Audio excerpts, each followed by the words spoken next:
ये सीन है कुछ फिल्म से जो 1950s के दौरान रिलीज हुई थी, जहां हम में से कई लोगों ने ऐसी फिल्म्स देखी हैं जहां जवाहरलाल नेहरू और महात्मा गांधी को हीरो के तौर पे दिखाया गया है। इस फिल्म में उनको एक विलन की तरह दर्शाया गया है। और इस फिल्म को प्रोड्यूस किसने किया? कम्युनिस्ट पार्टी ऑफ इंडिया या फिर सोशलिस्ट पार्टी ऑफ इंडिया, जो इंडियन नेशनल कांग्रेस को अपोज कर रही थी इंडिपेंडेंस के दौरान। नहीं, बल्कि इन फिल्म्स को प्रोड्यूस किया था पोर्चुगीज गवर्नमेंट ने। ये सीन से उन प्रोपेगेंडा फिल्म से जो गोवा की पोर्चुगीज गवर्नमेंट ने सैंक्शन करी थी 1953 में फ्रांसिस हावियर को सेलिब्रेट करने के लिए, जिन्होंने एक इम्पोर्टेंट किरदार निभाया था, जिसकी वजह से गोवा पोर्चुगीज रूल में आ गया था 16th सेंचुरी के दौरान। और उन्होंने ऐसी फिल्म प्रोड्यूस क्यों करी?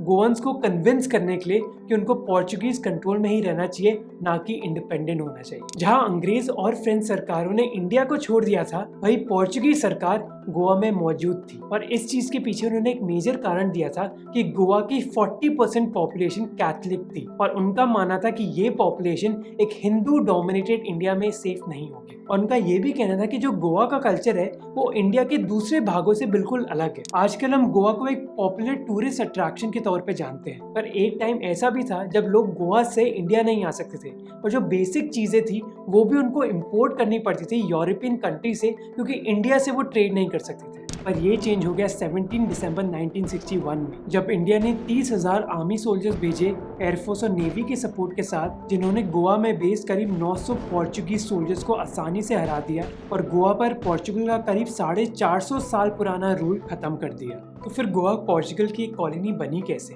और इतने सालों तक वो एक कॉलोनी कैसे रही, यही हम जानने की कोशिश करेंगे इस वीडियो में। Goa, Jardim do Concão. A land of natural loveliness and serenity.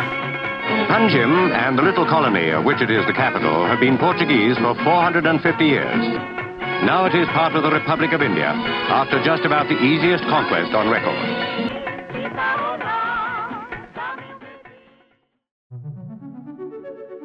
हम सबने स्कूल में पढ़ा है कि वास्को ड गामा, जो एक पोर्चुगीज सेलर थे, 1498 में इंडिया आए थे और उनके और दूसरे पोर्चुगीज के लिए जो गोवा की लोकेशन थी वो ऑलमोस्ट परफेक्ट थी एक ट्रेडिंग हब के लिए, क्योंकि गोवा गुजरात और मालाबार के बीच में था और उधर फैसिलिटीज थी जिससे बड़ी शिप 10 से 15 किलोमीटर अंदर आ सकती थी सी शोर से मांडवी रिवर के द्वारा, जिससे ये शिप्स अपने गुड्स लोड और अनलोड कर सकती थी मेन टाउन्स में डायरेक्टली। इस लोकेशन के बेनिफिट के अलावा पोर्चुगीज को ये भी लगा कि वो गोवा को यूज कर सकते हैं अपने रिलीजियस ऑब्जेक्टिव्स अचीव करने के लिए, यानी कि ज्यादा लोगों को क्रिश्चियनिटी में कन्वर्ट करने के लिए। इसलिए एक पोर्चुगीज कॉन्करर अफोंसो द अल्बुकर्की ने एक हिंदू लीडर तिमैया या फिर तिमोजा से दोस्ती करी। तिमोजा चाहते थे कि पोर्चुगीज उनकी मदद करें बीजापुर के रूलर आदिल शाह को हराने के लिए, जिनका शासन उस टाइम पर गोवा पर था। पर पोर्चुगीज ने गोवा खुद के लिए ही कैप्चर कर लिया और 1553 तक पोर्चुगीज का इन सारे पार्ट्स पर कंट्रोल था। गोवा पर कंट्रोल लेने के बाद पोर्चुगीज ने गोवा के रिसोर्सेज पर भी कंट्रोल ले लिया,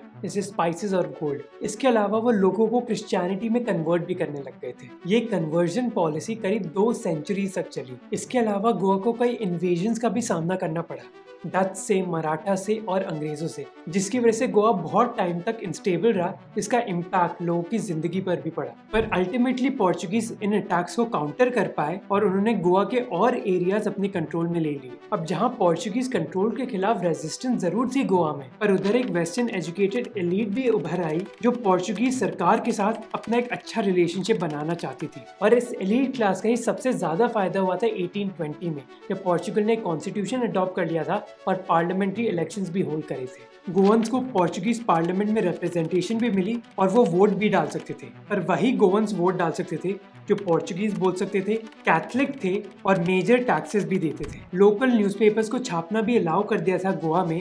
और फिर 1910 में हिंदूज के खिलाफ ऑफिशियल डिस्क्रिमिनेशन खत्म कर दी गई थी। पोर्चुगल में एक डेमोक्रेटिक गवर्नमेंट आने के बाद गोवंस को और भी कई फायदे मिले, जैसे वो खुद के स्कूल स्टार्ट कर सकते थे, लाइब्रेरी स्टार्ट कर सकते थे और यूनियंस भी बना सकते थे। पर ये सारे बेनिफिट्स ऑलमोस्ट खत्म हो गए जब पोर्चुगल में एक मिलिट्री जनरल ने सरकार को ओवरथ्रो कर दिया एक कू के जरिए 1926 में। और फिर करीब 35 साल के लिए पोर्चुगल के एक अथॉरिटेरियन प्राइम मिनिस्टर रहे Antonio the Oliveira Salazar. Salazar एक डिक्टेटर थे जो सारे ही पावर्स को सेंट्रलाइज करना चाहते थे और उन्होंने गोवंस को जो भी सिविल लिबर्टीज दी गई थी उनको भी कम कर दिया था। फॉर एग्जाम्पल उन्होंने गोवंस की वोटिंग राइट्स ले ली और फिर गोवंस को क्लासिफाई करने लग गए 2 कैटेगरीज में, वो गोवंस जिनके पोर्चुगीज डिसेंडेंट्स थे, यानी कि जिनके पेरेंट्स पोर्चुगीज ओरिजिन के थे, और दूसरे गोवंस जो पोर्चुगीज ओरिजिन के नहीं थे। और उसी समय के दौरान दुनिया में कई तरीके के इवेंट्स हो रहे थे, जैसे रशियन रेवोल्यूशन और महात्मा गांधी की पॉपुलैरिटी में राइज, दोनों ही जो कॉलोनियल पावर्स के खिलाफ थे। और एक गोवन टीबी कुन्ना इन सारे इवेंट्स को देख रहे थे। वो देख रहे थे कि कैसे सालाजार गोवंस को ट्रीट कर रहे हैं। इसी वजह से वो इंडिया वापस लौटा है पेरिस से, जहां वो एक इलेक्ट्रिकल इंजीनियर के तौर पर काम कर रहे थे। इंडियन नेशनल कांग्रेस से इंस्पायर होके कुन्ना ने गोवा कांग्रेस कमेटी बनाई और फिर कांग्रेस के साथ वो अफिलिएटेड होके 1928 में। अब ये गोवा का प्रश्न कोई अकेला चैलेंज नहीं था जिससे इंडियन लीडर्स गुजर रहे थे इंडिया की इंडिपेंडेंस के दौरान। ऐसे कई और चैलेंजेस थे, जैसे जवाहरलाल नेहरू और सरदार वल्लभ भाई पटेल के बीच में कई डिबेट्स हुए इंपॉर्टेंट पॉलिसी मैटर्स पे, जैसे हैदराबाद स्टेट के बारे में इंडियन सरकार को क्या करना चाहिए और इंडिया की इकोनॉमी किस टाइप की होनी चाहिए। और अगर आप जवाहरलाल नेहरू और सरदार वल्लभ भाई पटेल के बारे में और जानना चाहते हैं तो एक ऑडियो बुक जो मैं स्ट्रांगली रिकमेंड करूंगा वो है इंडिया अनकवर्ड, जो कुकू FM ऐप में पाई जा सकती है, जिन्होंने इस वीडियो को स्पॉन्सर किया है। इंडिया अनकवर्ड में नेहरू और पटेल के बारे में 4 एपिसोड्स हैं और इस ऑडियो बुक के अलावा इस ऐप में कई और ओरिजिनल पॉडकास्ट और ऑडियो बुक्स हैं जो आपको कई इंडियन रीजनल लैंग्वेजेस में मिल सकती हैं। कुकू FM पर एनुअल प्लान बस 399 रुपीज का है, यानी कि पर डे के हिसाब से ऑलमोस्ट ₹1 का, जो एक फिजिकल बुक की कॉस्ट से भी कम है। और क्योंकि वो इस वीडियो को स्पॉन्सर कर रहे हैं, आपको 20% डिस्काउंट भी मिल सकता है अगर आप कूपन कोड MOHOK20 यूज करोगे। और गांधी जयंती के अवसर पर कुकू FM आपको 50% ऑफ भी दे रहा है अगर आप गांधी 50 कूपन कोड यूज करेंगे तो। डाउनलोड लिंक डिस्क्रिप्शन में है। अब अपने वीडियो पर वापस आते हैं। अपनी एंटी कॉलोनियल मूवमेंट स्टार्ट करने के लिए कुन्ना ने 2 चीजें नोटिस करी गोवा में। पहली थी गरीबी और दूसरा था डिस्क्रिमिनेशन। जैसे उन्होंने ये देखा कि जो राइस प्रोडक्शन है गोवा में वो बहुत ही इनएफिशिएंट है, जिसकी वजह से राइस का दाम गोवा में बहुत ज़्यादा था। जैसे गोवा के बॉर्डर के बाहर जहाँ एक बोरी चावल का दाम था करीब ₹6, गोवा में उसकी कॉस्ट थी करीब ₹15। और जैसे हमने पहले बताया कि सालाजार ने डिस्क्रिमिनेशन स्टार्ट कर दिया गोवा में, जब उन्होंने गोवंस को क्लासीफाई करना स्टार्ट कर दिया, एक जो पोर्चुगीज ओरिजिन के थे और दूसरे लोग जो पोर्चुगीज ओरिजिन के नहीं थे। अब इस डिस्क्रिमिनेशन की वजह से जो गरीब गोवंस थे उनको तो भुगतना ही पड़ा, पर उनको भी भुगतना पड़ा जो एक्चुअली एलीट क्लास के थे, जो पोर्चुगीज की तरह बोलते थे, खाते थे और कपड़े पहनते थे। और जो गोवन एलीट से उन्होंने ये रियलाइज किया कि वो हर तरीके से पोर्चुगीज बन तो सकते थे, पर वो एक चीज चेंज नहीं कर सकते थे कि वो कैसे दिखते थे। अब जहाँ एंटी कॉलोनियल सेंटिमेंट पाया तो जा सकता था गोवा में, पर ये मूवमेंट इतनी पॉपुलर नहीं हो रही थी अगर आप दूसरे इंडिया के पार्ट से कंपेयर करते।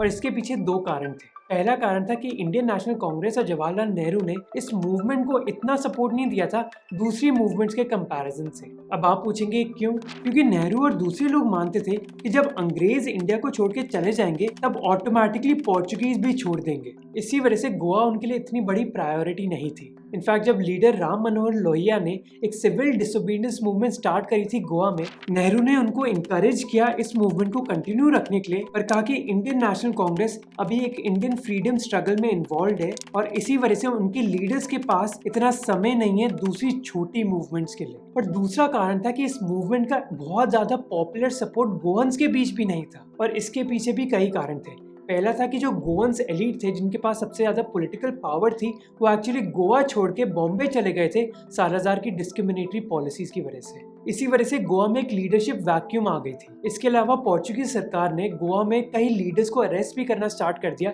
जिसकी वजह से मूवमेंट इतनी चल नहीं पाई। इन्हीं सब कारणों की वजह से कई गोवंस बहुत डीमोटिवेटेड थे किसी भी फ्रीडम स्ट्रगल के बारे में। जैसे जब गोवा में एक फ्रीडम फाइटर ने एक महिला को चावल की कमी के बारे में पूछा तो उस महिला ने जवाब दिया कि वो इसके बारे में कर भी क्या सकती हैं। अब जब इंडिया को इंडिपेंडेंस मिल गई तब जवाहरलाल नेहरू और इंडियन नेशनल कांग्रेस को रियलाइज हुआ कि एक्चुअली पोर्चुगीज गोवा को छोड़ के कहीं नहीं जाने वाले, और इसी वजह से इंडियन सरकार फिर पोर्चुगीज सरकार पर दबाव लगाने लग गई गोवा के बारे में। अब जहाँ नेहरू और सालाजार तनाव में थे गोवा के बारे में, एक बहुत ही स्ट्रेंज चीज हो रही थी गोवा की लोकल पॉपुलेशन के बीच कि उनका कोई एक स्ट्रॉन्ग व्यू नहीं था कि गोवा इंडिया की तरफ होना चाहिए या फिर पोर्चुगल की तरफ। इनफैक्ट जब जवाहरलाल नेहरू ने एक इकोनॉमिक ब्लॉकेड इम्पोज किया था गोवा पर, इस उम्मीद पे कि ब्लॉकेड की वजह से गोवंस पोर्चुगीज पर दबाव डालेंगे सरेंडर करने के लिए, पर इसका एक्चुअली एक कम्प्लीटली डिफरेंट इम्पैक्ट हुआ। गोवा में एक इकोनॉमिक बूम हो गया सेम टाइम पर, क्योंकि लो ग्रेड ओवर की इंटरनेशनल डिमांड बढ़ गई थी जो गोवा में बहुत कॉमन था। अब ज़्यादा पैसा होने की वजह से और एक इकोनॉमिक ब्लॉकेट की वजह से गोवा में ऐसी ऐसी फॉरेन चीज़ें पाई जा सकती थी जो पूरे इंडिया में नहीं पाई जा सकती थी। गोवा के आलू नेदरलैंड से आते, वाइन पोर्चुगल से, वेजिटेबल्स और राइस पाकिस्तान से, चाय श्रीलंका से, सीमेंट जापान से और स्टील बेल्जियम से। फॉरेन गुड्स को स्मगल करना गोवा से इंडिया तक एक बहुत पॉपुलर बिजनेस बन गया था और इसी के साथ साथ अच्छी जॉब्स भी अवेलेबल हुई थी गोवा में। और जब प्रोटेस्ट मूवमेंट्स लॉन्च करी भी गई थी पोर्चुगीज के खिलाफ, वो इतनी सक्सेसफुल नहीं हुई थी। जैसे कई पॉलिटिकल ग्रुप्स ने संघर्ष किया था दादर और नगर हवेली को आज़ादी दिलाने के लिए, और इसी से इंस्पिरेशन लेकर कई लोगों ने गोवा में भी एक सत्याग्रह मूवमेंट को लॉन्च किया था। पर ये मूवमेंट इतनी सक्सेसफुल नहीं हुई थी। क्यों? अब जो लोग प्रोटेस्ट कर रहे थे उनको लगा था कि जैसे ही वो अपनी प्रोटेस्ट मूवमेंट स्टार्ट करेंगे तो पोर्चुगीज उनको जेल में डाल देंगे, जिसकी वजह से इंडियन सरकार फोर्स यूज करेगी और गोवा पर कब्जा ले लेगी। पर पोर्चुगीज सरकार ने ऐसा किया नहीं। उन्होंने कुछ प्रोटेस्टर्स को लॉक जरूर किया, पर मोस्ट प्रोटेस्टर्स को उन्होंने खुला छोड़ दिया। अब गोवा की सिचुएशन तभी चेंज हुई जब इंडियन सरकार ने रियलाइज किया कि फोर्स के अलावा उनके पास कोई और ऑप्शन बचा ही नहीं है, क्योंकि सालाजार के साथ नेगोशिएट करके इंडियन सरकार को कोई फायदा मिल ही नहीं रहा था।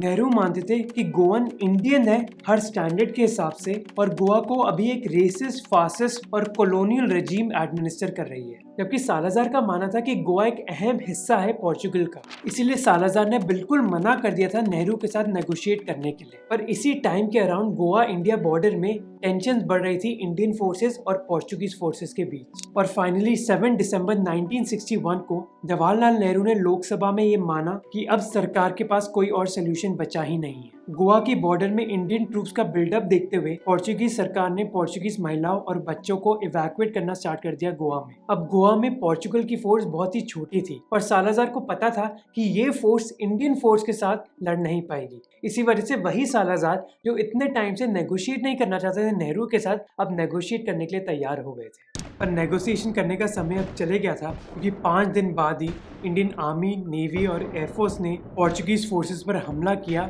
एक ऑपरेशन में जिसको बुलाया गया था ऑपरेशन विजय, जिसने पोर्चुगल के करीब 450 साल पुराने रूल को खत्म कर दिया था। पर गोवा की कहानी इतनी इंटरेस्टिंग और कॉम्प्लेक्स इस वजह से है क्योंकि 1961 में जब इंडियन फोर्सेस ने पोर्चुगल को हरा दिया था गोवा में, तब जहां पूरे देश में सेलिब्रेशंस हो रही थी, जर्नलिस्ट ने नोटिस किया कि ऐसा एंथुजियाज्म गोवंस में मौजूद नहीं था, जो हमें दर्शाता है कि नेशनलिज्म बहुत ही कॉम्प्लेक्स सब्जेक्ट है और इतना ब्लैक एंड व्हाइट भी नहीं है कि हर कॉलोनियल स्टेट ने इंडियन फ्रीडम को सपोर्ट दिया था फुल 100%। पर खैर इसके बारे में हम दूसरे वीडियो में डिस्कस करेंगे, क्योंकि जो इसके बारे में पेपर है वो बहुत ही कॉम्प्लेक्स है। अब अपनी हार के बाद भी सालाजार ने कभी रिकॉग्नाइज नहीं किया कि गोवा इंडिया का पार्ट है। इनफैक्ट पोर्चुगल ने तभी रिकॉग्नाइज किया जब सालाजार की सरकार को ओवरथ्रो किया गया एक रेवोल्यूशन के द्वारा। पर पोर्चुगल ने अपना रिलेशनशिप बनाए रखा गोवा के साथ। जैसे पोर्चुगल ने हर गोवन को ऑफर दिया था जो भी 1961 के पहला पैदा हुए हैं और उनकी पिछली 3 जनरेशन्स को कि वो पोर्चुगल की सिटीजनशिप बन सकते हैं। और इसी की वजह से कई कैथोलिक क्रिश्चियंस जो गोवा में मौजूद थे फिर पोर्चुगल चले गए थे, जिसकी वजह से क्रिश्चियंस का पॉपुलेशन शेयर 64% से 25% तक गिर गया था। अब फ्रीडम और डेमोक्रेसी मिलने के बावजूद कई इश्यूज अभी भी मौजूद है गोवा की पॉलिटिक्स में। जैसे हमने पहले बात कही थी कि कैसे एक इकोनॉमिक बूम हुआ था 70 साल पहले गोवा में माइनिंग की वजह से, और अब माइनिंग की वजह से ही कई इन्वायरमेंटल प्रॉब्लम्स भी हैं गोवा। जैसे गोवा आयरन ओर का 3rd लार्जेस्ट प्रोड्यूसर है इंडिया में। अब माइनिंग ने कंट्रीब्यूट किया है गोवा की इकोनॉमी में और एम्प्लॉयमेंट के लिए, पर इसके साथ साथ कई इलीगल माइनिंग एक्टिविटीज भी हुई हैं पॉलिटिकल लीडर्स के साथ मिलकर, और करप्शन भी हुआ है।